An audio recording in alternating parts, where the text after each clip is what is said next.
মুম্বাইয়ের ডাব্বাওয়ালাদের কথা শুনেছেন হয়তো।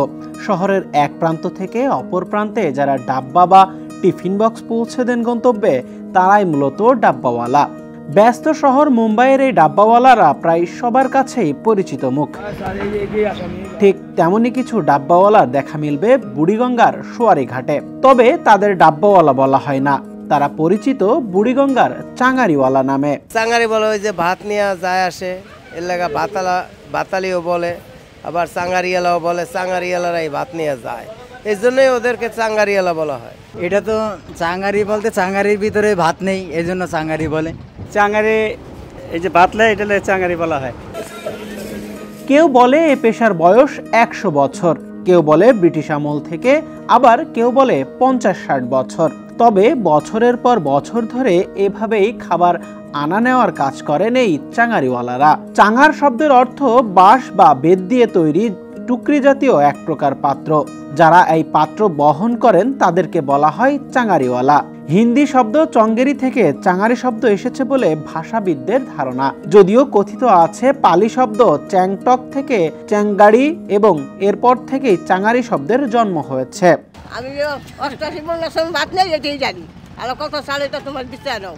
পাকিস্তান পিরিয়ড থেকে শুরু হয়েছে, আমি প্রায় 30-35 বছর এখানে বসি, এই কদিন দেখতেছি। এই ভাত প্রতি দোকানে দোকানে দেয়, দেওয়ার পরে খালি বাটি লিয়া বিকালবেলা আবার আসে, আইসা আবার বাসায় বাসায় পৌঁছায় দেয়। এটা বহুত বছর, কিন্তু আমি এই ঘাটে থাকি 40-45 বছর ধরে দেখতেছি ছোট থেকেই। আমিও একটা বোট চালাই, এখানে বোটে কাজ করি। মান্দাল থেকে সোয়ারি ঘাট আমার বোট চলে, আমি দেখতে আসি, আমার বোট দিয়ে আসে, মান্দাল থেকেও ভাত আসে।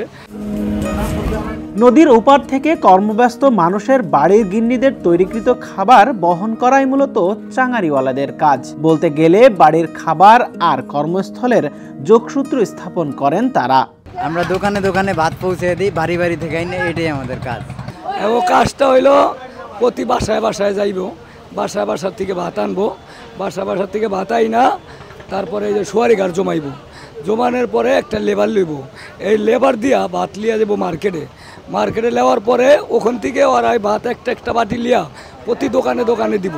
দেওয়ার পরে এখন ভাত খাওয়ার শেষ হওয়ার পরে আর আবার এই খালি বাটিটি লিয়ে আসবে। ভাত আসে পরিশোধ করতেন ভাই, ভাত তো আমার না, আমি চোখে পৌঁছে দেয়, আমার 3000 টাকা মাসে দেয়। তবে এ পেশায় প্রতিবন্ধকতাও আছে। কোনোভাবে ব্যবসায় ব্যাঘাত ঘটলে বা দোকানপাট বন্ধ হলে চাঙারিওয়ালাদের কষ্টে দিন কাটে। দৈনিক 100 টাকার বিনিময়ে খাবার পরিবহন করে থাকেন এই চাঙারিওয়ালারা। বাটি যখন নিয়ে আসবে তখনই কয় ওই চাঙারিওয়ালারা আহে, চাঙারিটা বোটে লিয়ে নাও, ট্রলার দিয়ে তো ওই পার যায়, সব কেরানীগঞ্জ থেকে আসে।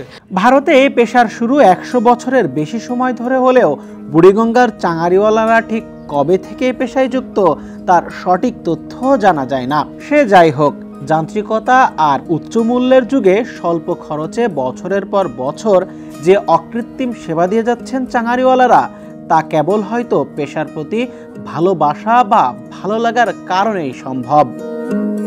সাইমন মুবিন পল্লব, সমকাল, ঢাকা।